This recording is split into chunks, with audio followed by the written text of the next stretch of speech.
It was the kind of thing you think would never happen to you, but there I was, standing in the middle of my 3,200-acre farmland, trying to comprehend the disaster unfolding in front of me. I had inherited this land from my grandfather, a legacy of hard work, sweat, and dreams. It was everything to me. Yet, without my knowledge or consent, the HOA had somehow managed to sell it off to a corporate buyer. The audacity of it was beyond belief. It all started when I received an official notice from the HOA. It seemed like a typical letter at first, routine updates, reminders about community meetings, and the like. But tucked in among the usual notices was something that made my stomach drop: the sale of your land has been finalized, and the transfer of property has been completed. My first thought was disbelief.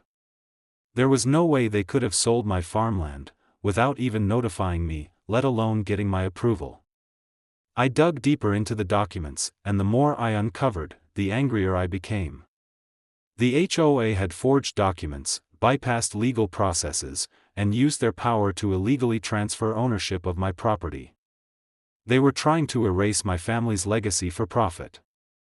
The more I investigated, the clearer it became: this wasn't just a mistake, it was a deliberate act of fraud. I knew I couldn't just let it slide. As the owner, I had every right to reclaim my land, and this injustice would not go unpunished.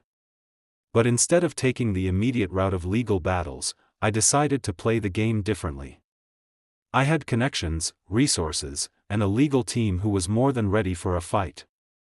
I spent the next few weeks gathering evidence and using my connections to legally seize something far more important to the HOA than my farmland: their homes.